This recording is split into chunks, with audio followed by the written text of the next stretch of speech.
The Nexus Academy stood like a glittering jewel against the backdrop of 3 crimson moons, its crystalline spires reaching toward the star-drunk sky of Valdris Prime. For 2,000 years it had been the most prestigious military academy in the galaxy, producing the finest officers, strategists, and warriors from across 47 different species. Its halls had seen the graduation of legendary fleet admirals, cunning spy masters, and heroes whose names were whispered in reverence across 1,000,000 worlds. Commander Zethkari adjusted his ceremonial armor as he walked through the Academy's main corridor, his forearms clasped behind his back in the traditional Saurian pose of contemplation. As the Academy's director of admissions, he had overseen the enrollment of thousands of cadets from every corner of known space. Yet today felt different. Today, something unprecedented was happening. For the first time in the Academy's storied history, a human would walk these halls. The thought made his scaled hide ripple with unease. Humans were still a mystery to most of the galaxy. They had only made contact with the Galactic Coalition 15 standard years ago, emerging from a small spiral arm that most civilizations had dismissed as uninhabitable. Their technology was crude, their ships barely capable of faster-than-light travel, and their understanding of galactic politics was laughably primitive. Yet something about them had caught the attention of the Coalition Council. Reports from Mayo, first contact team, spoke of unusual psychological profiles, unprecedented adaptability, and a disturbing tendency toward creative problem-solving that defied conventional military doctrine. When the humans had formally requested admission to the Academy, the debate had raged for months. Zethkari paused before a massive viewing window that overlooked the Academy's central courtyard. Below, cadets from dozens of species moved in perfect formation during their morning exercises. Crystalline Vekthari caught the morning light and refracted it into dazzling displays. Ethereal Jedi floated inches above the ground, their translucent forms barely visible, except for the soft glow that emanated from their cores. Hulking Grimnar, cadets, each standing nearly 3 meters tall, moved with surprising grace despite their massive frames. Soon a human would join this carefully orchestrated dance of interspecies cooperation. The thought should have filled him with anticipation. Instead, it filled him with dread. The soft chime of his communication device interrupted his brooding. "Sir," came the voice of his assistant, "transport vessel Meridian is requesting docking clearance. The human candidate has arrived." Zethkari's primary heart skipped a beat. "Acknowledged. Direct them to Bay 7. I'll meet them there personally." The walk to the docking bay felt longer than usual. Along the way, he passed groups of cadets who had clearly heard the news. Their conversations died as he approached, replaced by curious stares and barely concealed whispers. The Academy's gossip network was legendary in its efficiency. By now, every being on campus would know that the mysterious human had arrived. Bay 7 hummed with activity as the sleek Coalition transport settled onto its landing struts. Zethkari watched through the observation window as the airlock cycled open and a small group of figures emerged. 2 were Coalition diplomatic escorts, their formal uniforms marking them as mid-level bureaucrats. Between them walked a figure that could only be the human. She was smaller than he had expected. Most species in the galaxy stood between 2 and 3 meters in height, but this creature barely reached his chest. Her skin was a pale pink hue that seemed almost translucent under the bay's harsh lighting, and her hair was an unusual shade of brown that caught golden highlights when she moved. What struck him most, however, were her eyes. They were dark, almost black, and they moved constantly, taking in every detail of her surroundings with an intensity that made his scales prickle. As the group approached, Zethkari activated the universal translator built into his ceremonial collar and stepped forward. "Welcome to Nexus Academy," he said, his voice carrying the formal cadence required by protocol. "I am Commander Zethkari, Director of Admissions. You must be Cadet Elena Vasquez." The human looked up at him and smiled, an expression that revealed small white teeth and caused the corners of her eyes to crinkle in what his cultural database identified as a sign of genuine pleasure. "Thank you, Commander. I'm honored to be here." Her voice was softer than he had anticipated, but there was something underneath it that made him pause. A quality he couldn't quite identify, like the tension in the air before a storm. Your reputation precedes you, he said carefully. Your scores on the Coalition Aptitude Assessment were quite remarkable. I had good teachers, she replied simply. The diplomatic escorts stepped forward. Commander Zethkari, said the senior officer, a thin Vekathari, whose crystal flesh pulsed. With nervous energy, we've delivered Cadet Vasquez as requested. All her documentation is in order, and she's been fully briefed on Academy protocols. Excellent, Zethkari replied, though he kept his eyes on the human. There was something about her stillness that bothered him. Most new cadets displayed obvious signs of nervousness or excitement when they first arrived. This one seemed almost serene, as if she had done this 1,000 times before. If you'll follow me, he said, gesturing toward the corridor that led deeper into the academy. I'll show you to your quarters and provide you with your initial briefing. As they walked, Zethkari found himself stealing glances at his unusual charge. She moved with an economy of motion that spoke of extensive training, and her head turned at precise intervals, cataloging exits, potential weapons, and defensive positions with a thoroughness that would have impressed his most paranoid security instructors. Tell me, Cadet Vasquez, he said as they entered the main corridor, what draws you to Nexus Academy? Your species has many fine educational institutions. Elena was quiet for a moment, her dark eyes fixed on something ahead of them. My people believe in learning from the best, she said finally. From what I understand, this is where the galaxy's finest warriors are forged. Warriors, yes, Zethkari agreed, but also diplomats, explorers, and peacekeeper. We pride ourselves on producing well-rounded officers who can serve the greater good of the Coalition. Of course, Elena replied, but something in her tone suggested she found the concept amusing. They passed a group of senior cadets engaged in a tactical simulation, their holographic battlefield flickering with simulated explosions and troop movements. Elena paused to watch, her expression unreadable. Interesting approach, she murmured, more to herself than to him. You disagree with their strategy? Zethkari asked, curious despite himself. Elena tilted her head slightly, still watching the simulation. It's very methodical, very by the book. I'm sure it works well against opponents who follow the same book. The comment sent a chill down Zethkari's spine. There was something in the way she said it, a casual dismissal of 2,000 years, of refined military doctrine that struck him as profoundly unsettling.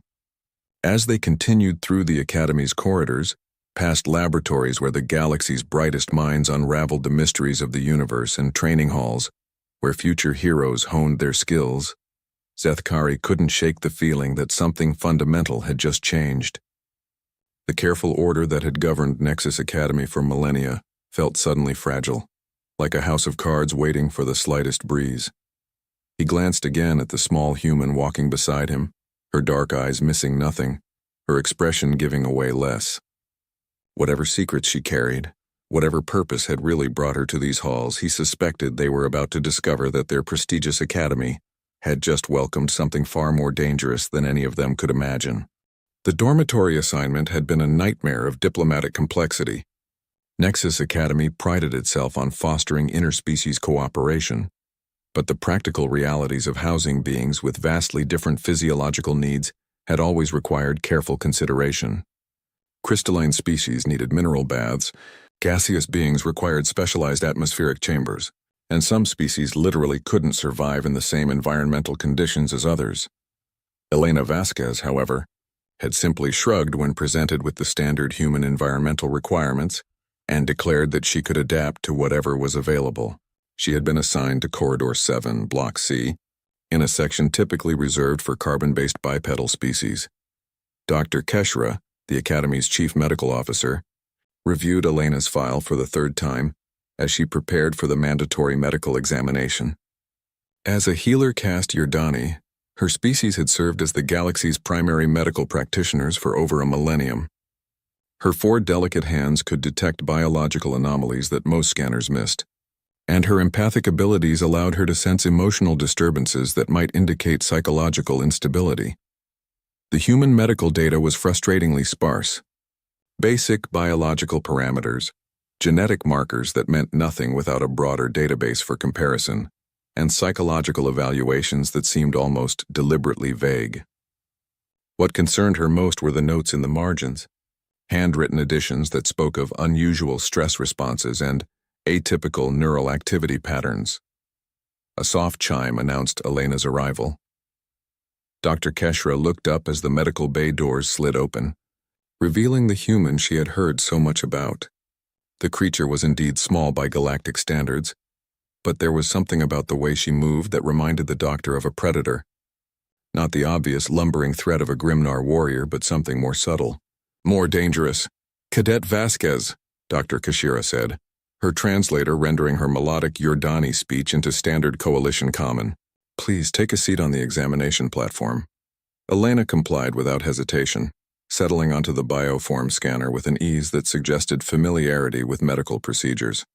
Most new cadets displayed at least some nervousness during their first academy medical exam. This human seemed almost bored.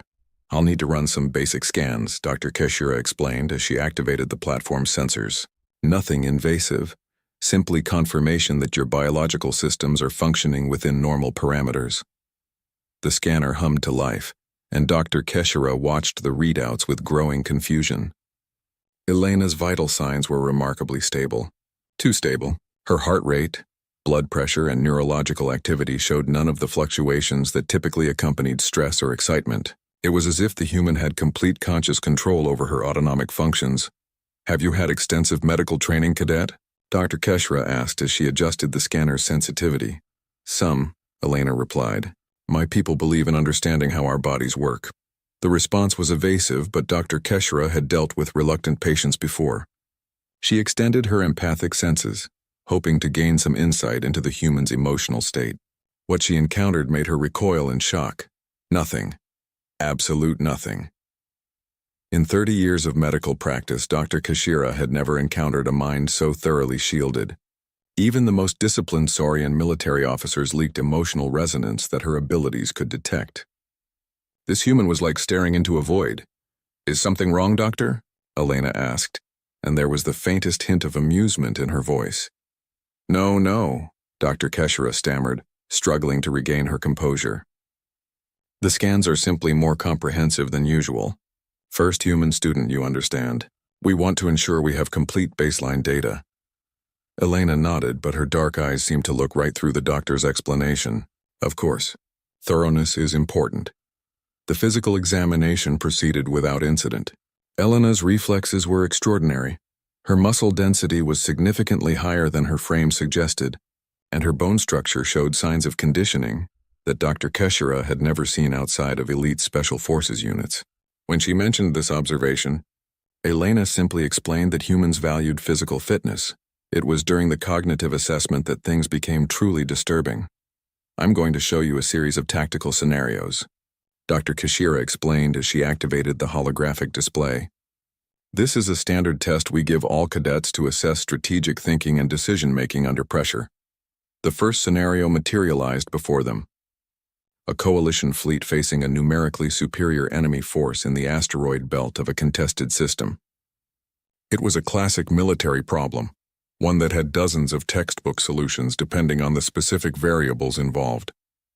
Elena studied the display for perhaps 10 seconds, then pointed to a seemingly empty section of space.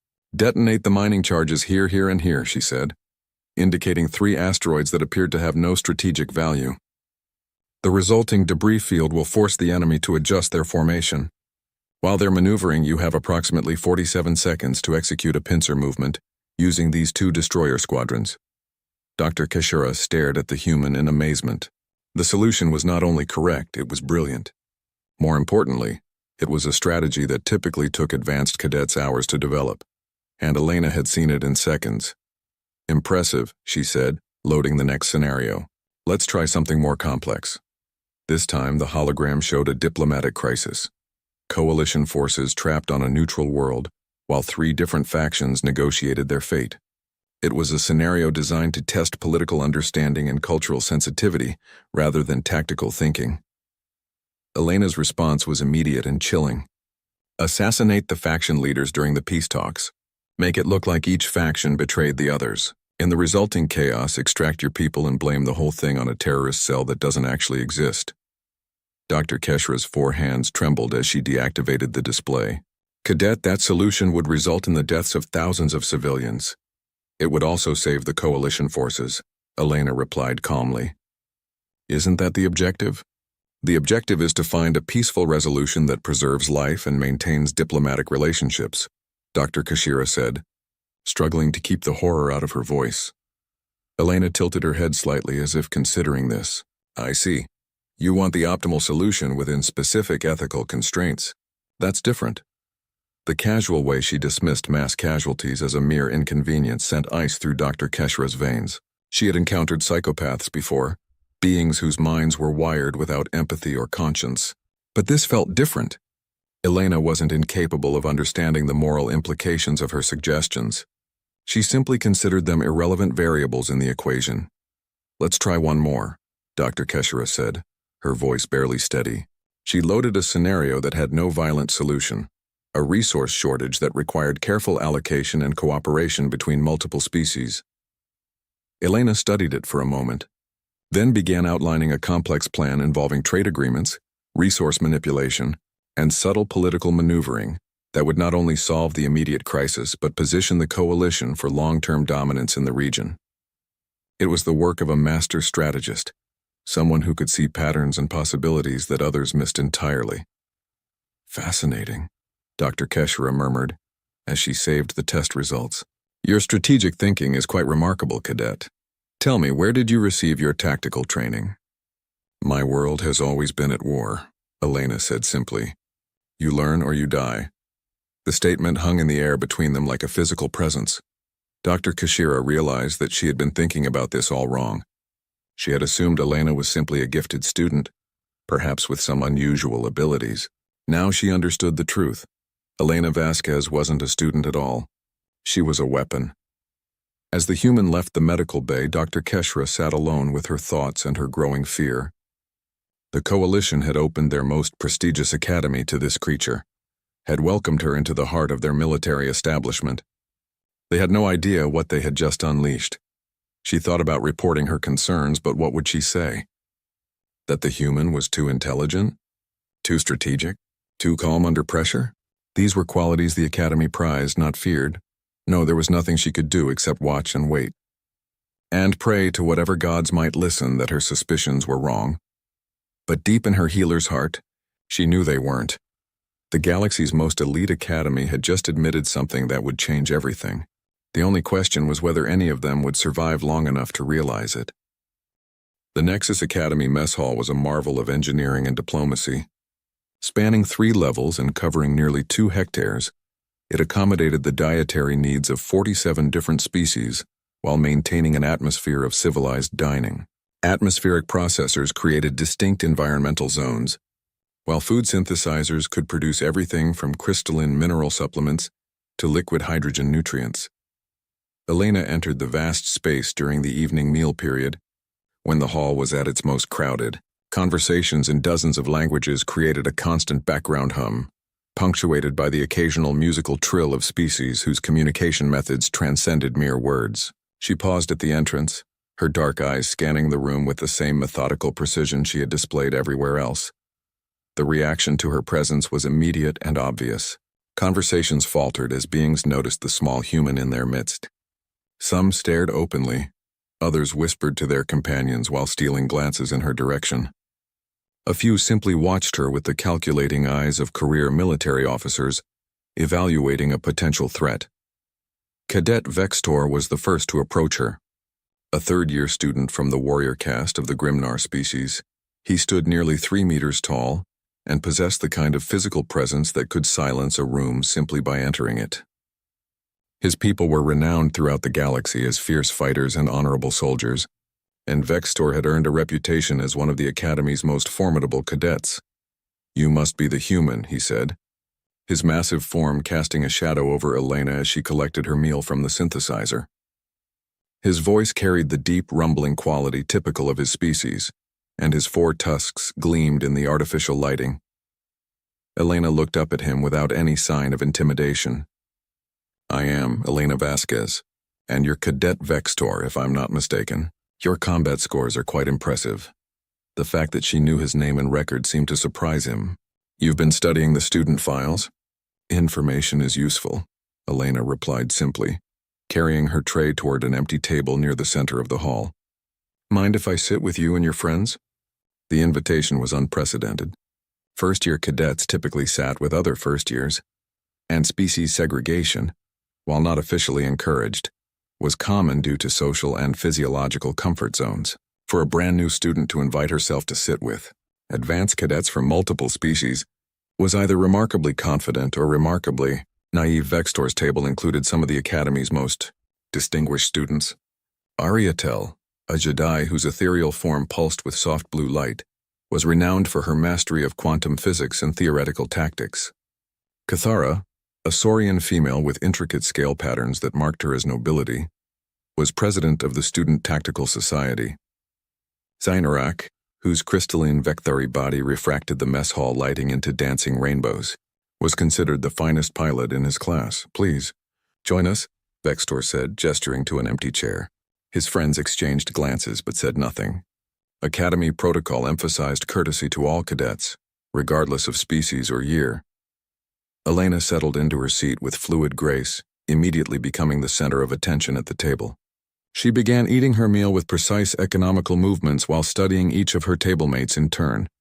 So, Cathara said, her translator rendering her hissing Saurian speech into perfect coalition common. What brings humanity to Nexus Academy? Your species has been remarkably secretive since first contact. Not secretive, Elena replied between bites. Careful. There's a difference. Careful of what? Ariatel asked, her musical voice creating harmonic frequencies that most beings found soothing. The coalition has been nothing but welcoming to new species. Elena's smile was small and didn't reach her eyes. The coalition has been welcoming to useful species. We're still determining where humanity fits in that equation. The statement created an uncomfortable silence. It was true that the coalition's expansion had always been driven by practical considerations, but it was considered poor form to state this so bluntly. Your application scores suggest your people are quite gifted, Zainorak said, his crystal body pulsing with soft yellow light that indicated curiosity in his species, particularly in areas of tactical analysis and strategic planning. We've had practice, Elena said simply. Practice at what? Vextor asked, leaning forward with interest. Elena set down her eating utensil and looked directly at the massive Grimnar. Surviving. The way she said the word sent a chill through the group. It wasn't spoken with bravado or pride, but with the flat certainty of someone stating an obvious fact. Your homeworld is dangerous? Cathara inquired. All worlds are dangerous, Elena replied. Some just hide it better than others. Conversation at neighboring tables had gradually died as other cadets strained to listen to the exchange. Elena seemed completely unaware of the attention, or perhaps simply indifferent to it. Tell us about Earth, Ariatel said gently. What is it like? Elena was quiet for a long moment, her dark eyes focused on something beyond the mess hall walls. Blue skies, green oceans, beautiful sunsets, she paused, and 7 billion people who spent most of their history trying to kill each other. The casual admission stunned the table into silence. Most species had violent periods in their development, but few discussed them so matter-of-factly. But surely that's changed since achieving space travel, Zainorak asked hopefully. Elena's laugh was soft and completely humorless. Space travel didn't make us less violent. It just gave us bigger toys to be violent with. That's a rather cynical perspective, Cathara observed. It's an honest perspective, Elena corrected. Cynicism implies disappointment. I'm not disappointed by human nature. I simply understand it. Vextor studied the small human with growing fascination. You speak as if you're not entirely human yourself. Elena turned her attention to him, and for just a moment, something flickered behind her dark eyes. Something that made the massive warrior shift uncomfortably in his seat. I'm exactly as human as I need to be, she said quietly. The cryptic response only deepened the mystery surrounding her. Before anyone could ask for clarification, an announcement echoed through the mess hall. Attention all cadets. Report to your designated training stations for evening tactical exercises. First-year cadets report to Simulation Bay 7. Elena rose from her seat with the same fluid grace she had displayed since arriving. "Thank you for the conversation," she said politely. "I hope we can continue it soon." As she walked away, the table remained silent. Each of the cadets was processing what they had just heard, trying to understand the implications of her words and the unsettling presence she projected. "There's something wrong with her," Ariatel said finally, her ethereal form flickering with uncertainty. "Wrong?" Vextor rumbled. "Or just different?" "Different in a way that feels dangerous," Cathara added. "Did you notice her responses? Everything calculated, everything measured. It's like talking to a tactical computer that happens to be wearing human skin." Zynerak's crystal body pulsed with nervous energy. The way she looked at us. Like she was cataloging weaknesses, identifying pressure points. "Maybe we're overreacting," Vextor said, though his tone suggested he didn't believe it. "She's new from an unknown species. Of course she seems strange." But as they watched Elena disappear into the crowd of cadets heading to their evening exercises, each of them felt the same cold certainty settling in their minds. Whatever Elena Vasquez really was, whatever had brought her to Nexus Academy, it wasn't what it appeared to be. In Simulation Bay 7, Elena joined a group of nervous first-year cadets as they prepared for their first tactical exercise.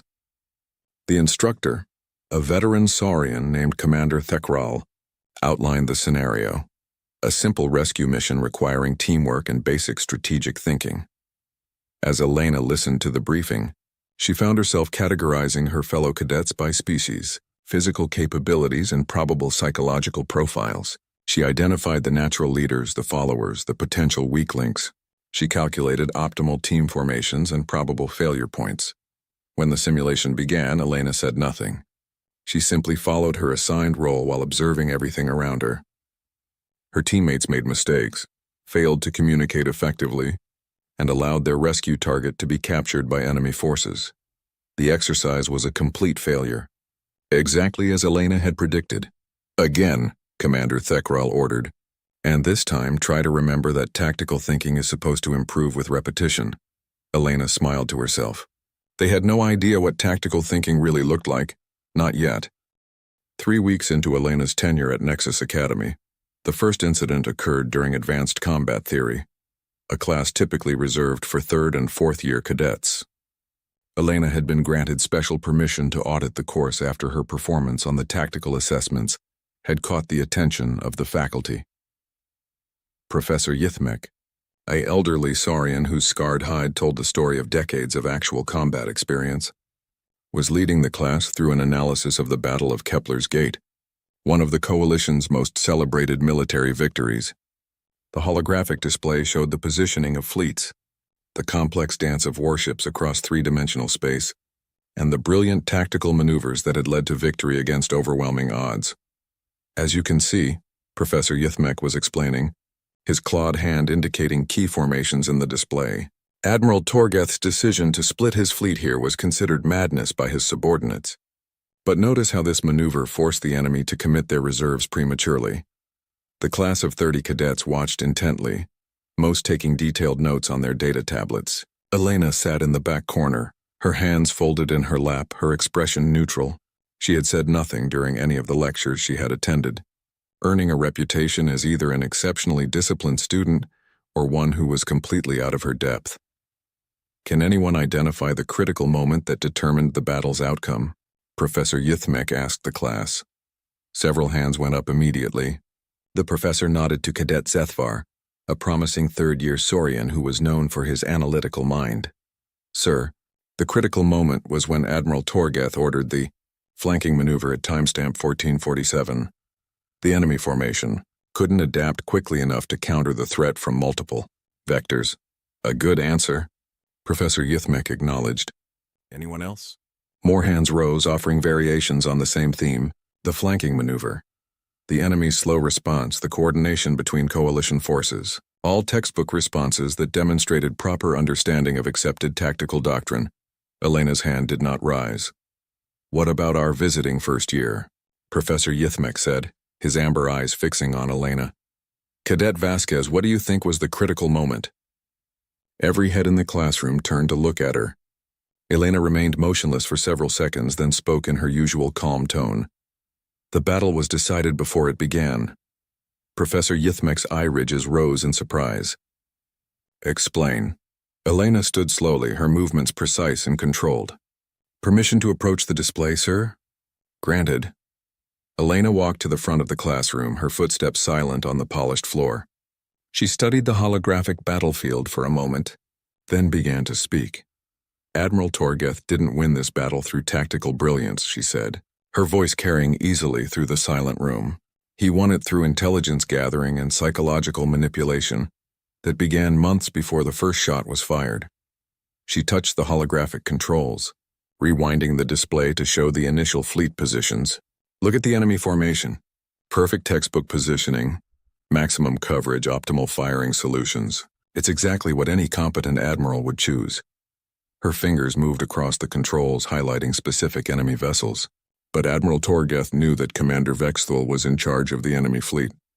He had studied every battle Vexthul had ever fought, analyzed his psychological profile, identified his unconscious biases. The display shifted, showing new tactical markers that Elena was adding in real time. Vexthul always positioned his command ship in the center rear of any formation, always kept his heavy cruisers in defensive clusters, always held his fighters in reserve until enemy formations were committed. Elena touched another control, and the display began moving forward through the battle at accelerated speed. Admiral Torgeth designed his entire strategy around exploiting these patterns. The split formation wasn't madness, it was bait. He knew exactly how Vexthul would respond, because Vexthul had responded the same way in 17 previous engagements. The class watched in fascination as Elena continued her analysis, pointing out details that none of them had noticed. How certain ship movements were designed not for tactical advantage, but to trigger specific psychological responses. How the timing of communications were calculated to maximize confusion at critical moments. How even apparent mistakes were deliberate choices intended to shape enemy perceptions. The flanking maneuver succeeded not because it was tactically sound, Elena concluded, but because Admiral Torgeth had spent months conditioning Vexthul to expect exactly that kind of orthodox response to his formation. When the maneuver came, Vexthul's unconscious mind recognized the pattern and responded predictably. She turned to face the class, her dark eyes moving across the stunned faces of her fellow cadets. This wasn't a battle between fleets. It was surgery performed on an enemy commander's psyche. Admiral Torgeth won by understanding that the most powerful weapon in any conflict isn't technology or firepower. It's the ability to predict and manipulate human nature. The classroom was dead silent. Professor Yithmek stared at Elena with an expression of amazement and something that might have been fear. That's an extraordinarily sophisticated analysis, cadet, he said finally. Where did you encounter such detailed information about the battle? Elena's expression remained unchanged. I read the reports, sir.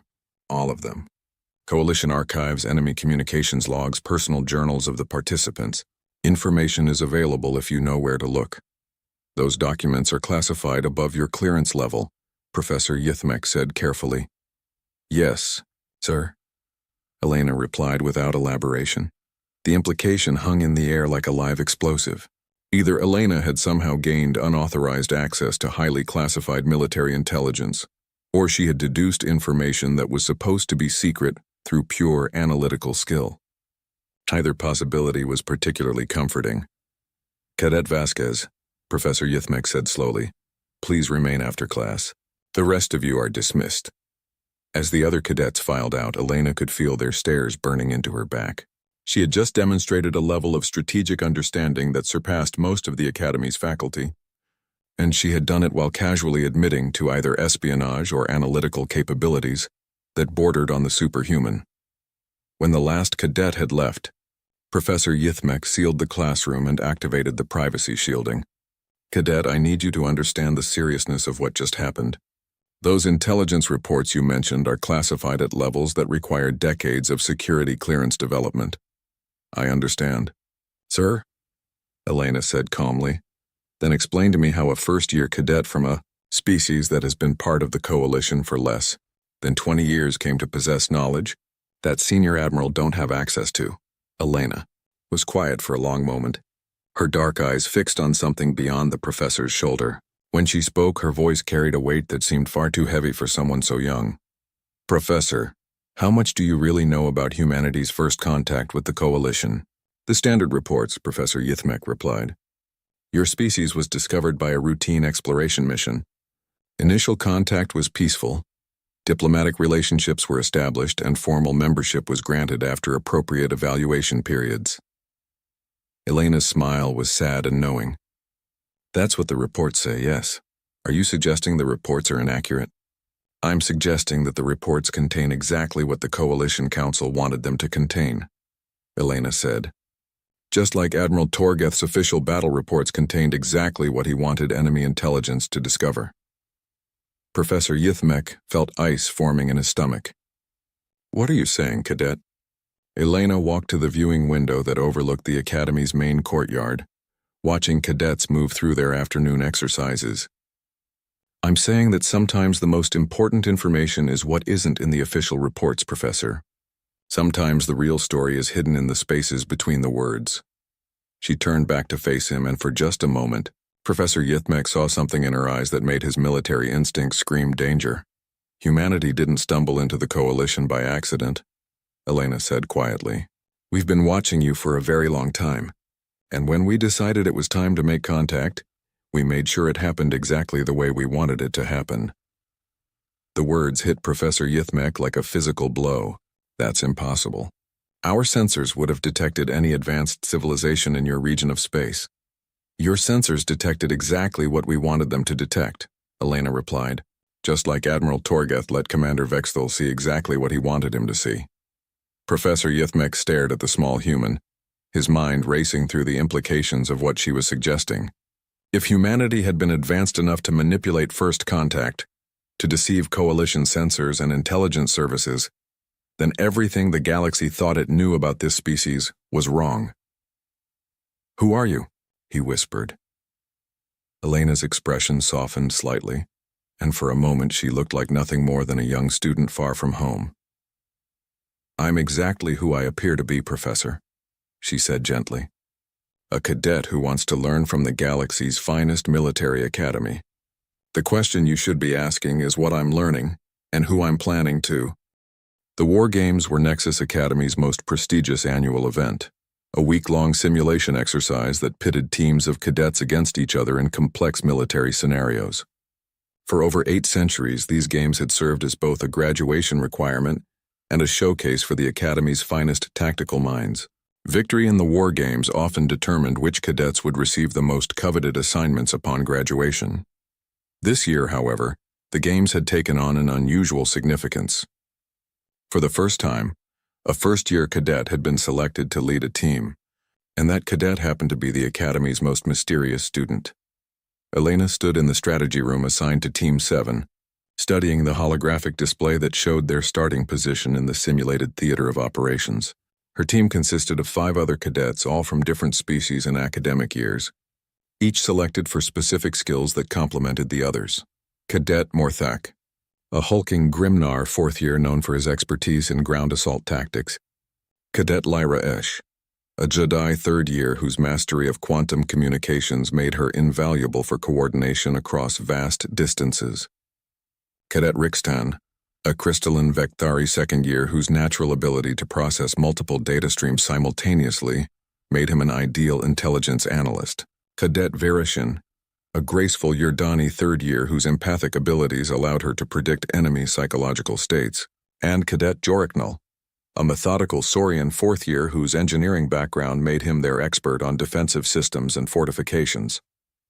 It was a formidable team by any measure, but Elena's selection as team leader had generated considerable controversy.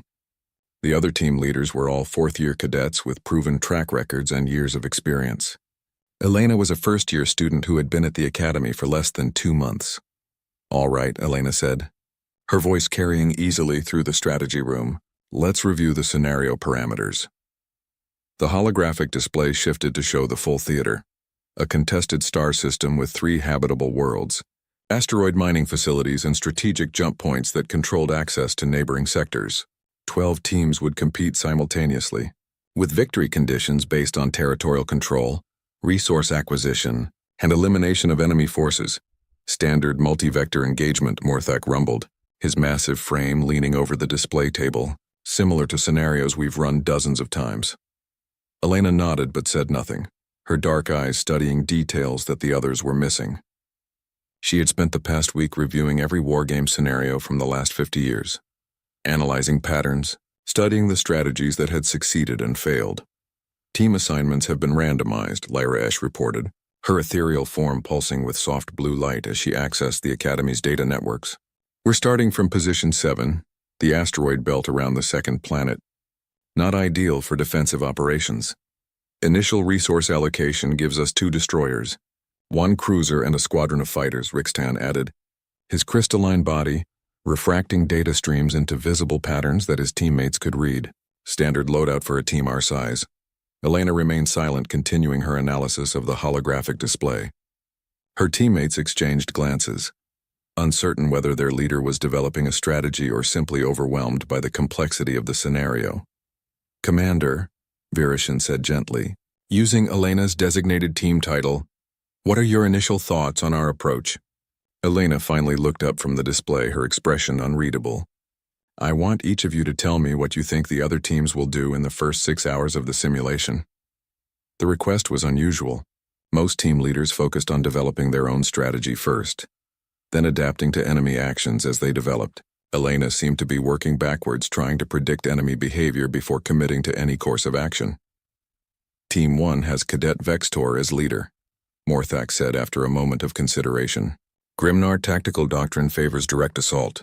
They'll probably try to secure the primary planet as quickly as possible, establish a fortress position, then expand outward.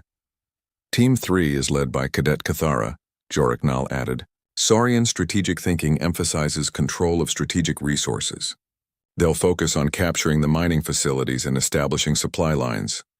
Elena nodded, encouraging them to continue. One by one, her teammates analyzed the probable strategies of each competing team, drawing on their knowledge of the team leaders, their species' military doctrines, and the academic records of the various cadets involved. When they finished, Elena was quiet for several minutes, her fingers moving across the holographic controls as she ran calculations and probability assessments. Finally, she spoke. "You're all correct," she said. "Every team will do exactly what you predicted they'll do, which means this simulation will unfold like every war game for the past 50 years. The same strategies, the same tactical choices, the same predictable outcomes. That's how military doctrine works," Joriknal pointed out. "Proven strategies exist because they're effective." Elena's smile was cold and sharp. Proven strategies exist because they work against enemies who follow the same doctrines. What happens when you face an enemy who doesn't? She touched the holographic controls and the display changed to show something none of them had expected. Instead of fleet positions or planetary targets, the screen now showed detailed psychological profiles of every team leader in the war games. "I've spent the last month studying every cadet in this competition," Elena said. Not their academic records or their tactical preferences, but their psychological patterns, their unconscious biases, their personal fears and motivations. Virishin leaned forward, her empathic abilities picking up something disturbing from Elena's emotional state, or rather the complete absence of any emotional state. "What are you planning, Commander?" Elena's dark eyes moved across each of her teammates in turn. "I'm planning to win, but not by defeating the other teams in fair tactical engagement. I'm planning to destroy them by turning their own minds against them."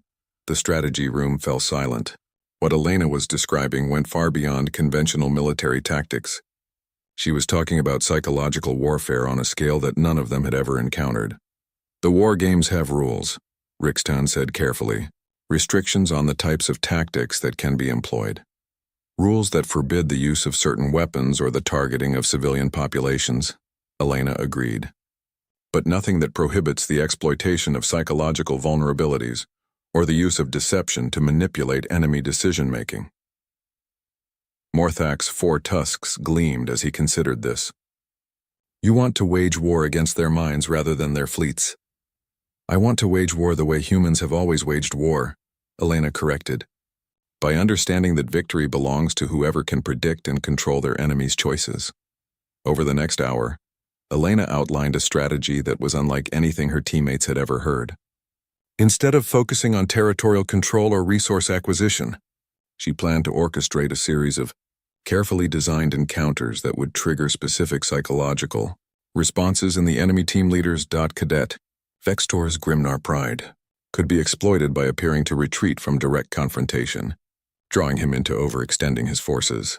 Cadet Cathara's Saurian caution could be manipulated by creating false intelligence that suggested massive enemy buildups in areas where she was strongest. Each team leader had psychological patterns that could be identified, predicted, and ultimately controlled. "This is brilliant," Lyra Esh whispered, her ethereal form flickering with excitement and unease, but also terrifying. "You're talking about manipulating minds like they were pieces on a game board." "That's exactly what I'm talking about," Elena replied, "because that's exactly what they are." Virashin's empathic abilities were screaming danger signals as she studied Elena's calm demeanor. "Commander, this level of psychological manipulation, it's not natural. Where did you learn to think this way?" Elena was quiet for a long moment, her dark eyes focused on the holographic display. When she spoke, her voice carried a weight that seemed far too heavy for someone so young. "On a world where every child learns that the difference between predator and prey isn't size or strength or speed," she said softly, "it's the ability to understand what your enemy will do before they know it themselves." The simulation alarm chimed, indicating that the war games would begin in 1 hour. Elena's teammates prepared their equipment and reviewed their assignments, but each of them felt a growing unease about what they were about to witness. They had signed up to compete in a military exercise. Instead, they were about to participate in something that felt more like a dissection of the galactic mind. As Elena made her final preparations, she allowed herself a small smile. The other teams thought they were playing a game of tactics and strategy. They had no idea they were about to face something that had been refined in the crucible of a world where war was not a simulation but a way of life. The galaxy was about to learn what happened when humanity played for keeps, and Elena was going to enjoy teaching them. The war games began at dawn on a Tuesday, with 12 teams deploying simultaneously across the simulated star system. In the Academy's main observation center, faculty members and senior cadets gathered around massive holographic displays to watch the competition unfold. This year's games had drawn unusual attention, primarily due to the unprecedented selection of a first-year human as a team leader. Admiral Cathara, the Academy's supreme commander, stood at the center of the observation deck, her ancient saurian eyes fixed on the tactical displays. She had overseen 47 war games during her tenure as Academy head, and she could usually predict the outcome within the first few hours, based on initial deployment patterns and early tactical decisions. This year felt different. Team 7 is holding position in the asteroid field, reported Commander Thekral, monitoring the tactical displays. No movement for the first 30 minutes. Unusual for such an aggressive opening scenario. Admiral Cathara's scaled brow furrowed with interest. Most teams would have immediately begun expanding their territorial control or securing strategic resources. Elena's team appeared to be doing nothing. "What are they waiting for?" asked Dr. Keshira, who had requested permission to observe the games despite having no official role in the military curriculum. "They're watching," Admiral Cathara said quietly, recognition dawning in her voice. "They're letting the other teams reveal their intentions first." On the displays, the pattern was already becoming clear. Team 1, led by the Grimnar cadet Vextor, had immediately launched an assault on the primary planet's main continent. Team 3, under Saurian leadership, was securing the asteroid mining facilities with methodical precision. Team 5 was establishing defensive positions around the system's primary jump point. Classic tactics, all of them. Textbook deployments that any military academy instructor would recognize and approve. Elena's team continued to wait. 45 minutes, Commander Thekral reported. Still no movement from Team 7. Then, without warning, Elena's forces sprang into action with a coordination that took the observers by surprise. Her destroyers split up, moving toward different areas of the theater with apparent randomness. Her cruiser began broadcasting on multiple frequencies simultaneously. Her fighter squadron scattered across 3 different planetary systems. "What is she doing?" Dr. Keshira asked, watching the seemingly chaotic deployment with growing confusion. Admiral Cathara studied the tactical displays more carefully, her experienced eye searching for patterns that weren't immediately obvious. Slowly, a picture began to emerge that made her stomach clench with unease. "She's not deploying her forces," she said quietly. "She's deploying herself into the other team's decision-making processes." The first evidence appeared 20 minutes later. Team 1, which had been successfully establishing control over the primary planet, suddenly began redeploying significant forces to defend against an attack that wasn't coming.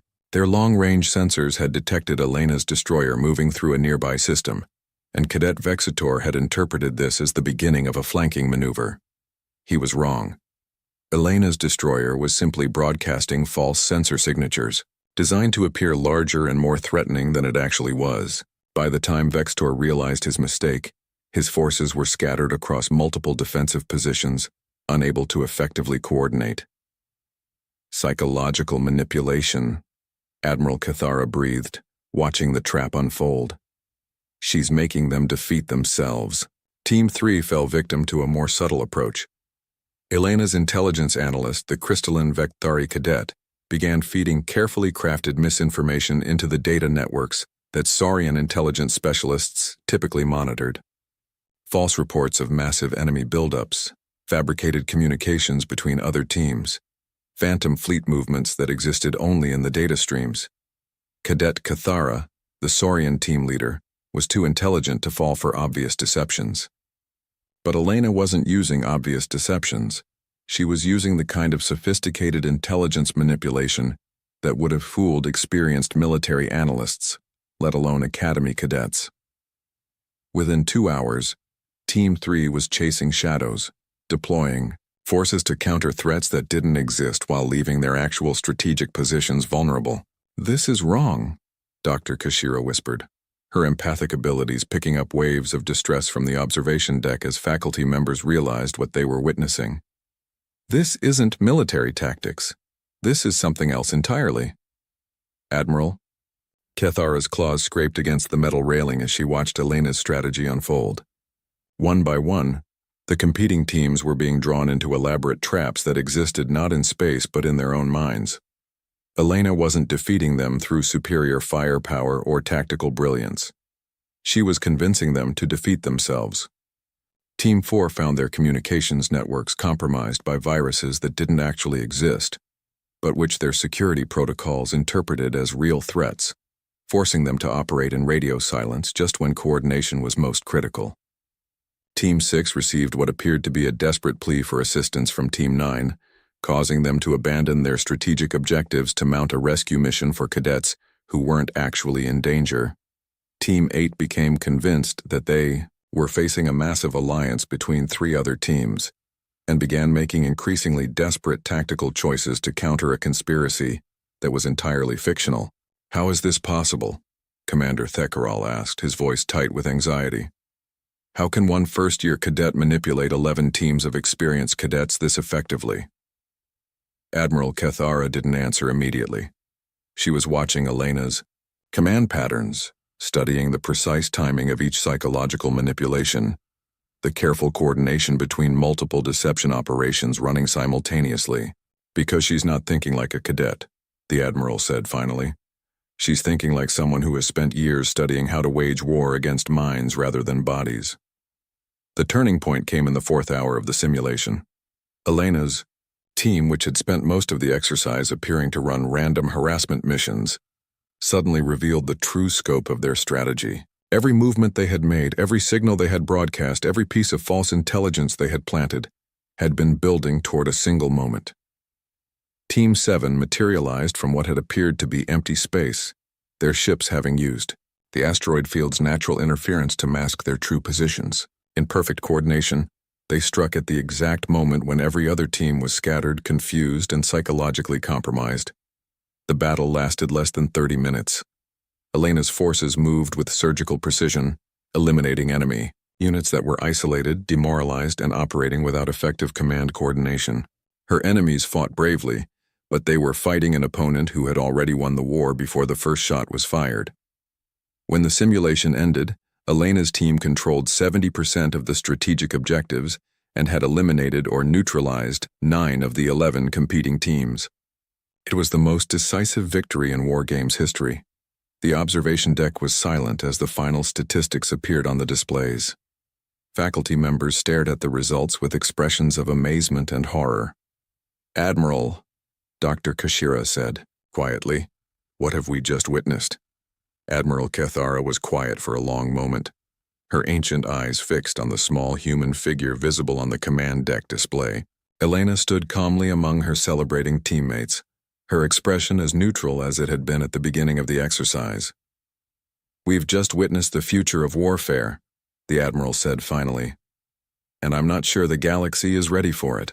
In the post-exercise debriefing, the defeated team leaders struggled to explain what had happened to them. Most could barely comprehend the psychological manipulation they had experienced. They had made tactical decisions that seemed logical at the time, but which they now recognized as completely irrational.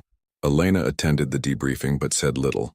When asked to explain her strategy, she simply stated that she had studied her opponents and given them what they expected to see until the moment when she gave them what they feared most.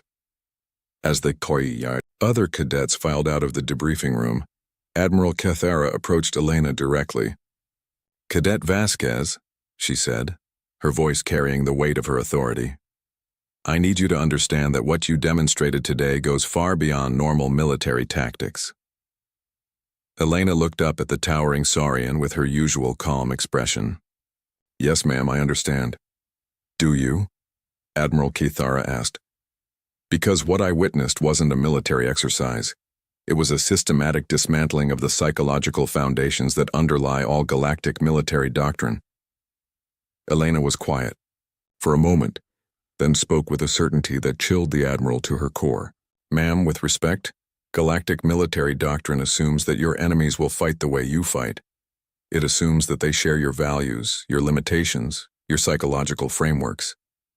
Elena's dark eyes met the Admiral's directly. "Humanity doesn't share those assumptions." Admiral Cathara felt ice forming in her stomach as the implications of those words sank in. "What exactly is humanity preparing for, Cadet?" Elena's smile was small and sad. "The same thing every species prepares for, Admiral. Survival. We're just better at it than most." As Elena left the briefing room, Admiral Cathara stood alone with her thoughts and her growing fear. The galaxy's most prestigious military academy had just been used as a testing ground for weapons that no one had imagined existed. And the most terrifying part was that they still had no idea what else this small human might be capable of. The emergency session of the Academy Council convened 3 days after the War Games, in the secure chamber deep beneath Nexus Academy's administrative center. The room had been designed to contain discussions of the most sensitive military secrets, its walls lined with quantum dampeners that prevented any form of surveillance or data extraction. 7 beings sat around the circular table. Admiral Cathara, Dr. Kishara, Professor Yithmek, Commander Zethkari, and 3 other senior faculty members whose combined experience represented over 2 centuries of military education and galactic service. At the center of the table, a holographic display showed the complete tactical analysis of Elena's War Games victory, broken down into psychological manipulation techniques that none of them had encountered before. "We need to discuss what we're going to do about the human," Admiral Cathara said without preamble. "What we witnessed 3 days ago wasn't a military exercise. It was a demonstration of capabilities that pose a fundamental threat to galactic security." Dr. Keshara leaned forward, her 4 delicate hands clasped in front of her. "I've reviewed every psychological evaluation, every medical scan, every interaction report we have on Cadet Vasquez. The picture that emerges is of someone who isn't what she appears to be." "Explain," Professor Yithmek said, his scarred hide showing patches of stress coloration. "She has complete conscious control over her autonomic functions," Dr. Keshara continued. "Her empathic signature is completely shielded. Her tactical thinking operates on levels that surpass our most advanced military analysts, and her knowledge of classified information suggests access to intelligence networks that shouldn't exist." Commander Zethkari's 4 arms twisted in the Saurian gesture of deep concern. "Are we suggesting that Cadet Vasquez is some kind of infiltrator? A spy sent to gather intelligence on coalition military capabilities?" "Worse," Admiral Cathara said quietly. "I think she's a weapon. specifically designed to understand and exploit the psychological foundations of galactic civilization. The room fell silent as the implications of that statement sank in. If Elena was indeed some kind of engineered operative, then humanity's first contact with the Coalition took on an entirely different meaning. The question, Professor Yithmik said slowly, is what humanity is planning to do with the information she's gathering. Before anyone could respond, the chamber's security system chimed with an alert. Authorized personnel requesting entry, the automated voice announced. Admiral Torgeth of the Coalition High Command. Admiral Kithara's eyes widened in surprise. Torgeth was one of the most senior military commanders in the galaxy, the same officer whose tactical brilliance Elena had analyzed so thoroughly in class. His presence at the academy was unprecedented. Grant access, Admiral Kithara ordered. The chamber door slid open to admit a figure who commanded immediate respect. Admiral Torgeth was a towering Grimnar, whose 4 tusks had been carved with the traditional battle honors of his people. His presence filled the room with an aura of barely contained power and absolute authority. Admiral Kithara, he said, his deep voice carrying across the chamber. I apologize for the unscheduled visit, but we have a situation that requires immediate attention. Of course, Admiral, Kithara replied. How can we assist you? Torgeth activated his personal holographic display, showing star charts that covered a significant portion of the galaxy's outer rim. 18 hours ago, Coalition long-range sensors detected massive fleet movements in the Andorian sector. Ships using technology that doesn't match any known configuration, moving in formations that suggest military purpose. The council members exchanged alarmed glances. The Andorian sector was supposed to be uninhabited, a region of space that had been extensively surveyed and found to contain nothing but barren systems and cosmic debris. How massive are we talking about? Professor Yithmik asked. Conservative estimates suggest a fleet of over 10,000 vessels, Torgeth replied grimly, possibly significantly more. The energy signatures are consistent with weapons, technology that's at least 50 years ahead of current Coalition capabilities. Dr. Keshra's empathic abilities picked up waves of fear radiating from everyone in the room. Are you saying there's an unknown civilization out there with technology superior to ours? That's exactly what I'm saying, Torgeth confirmed. And based on their vector of approach, they're heading directly toward Coalition space. Admiral Kithara felt pieces of a terrifying puzzle clicking into place in her mind.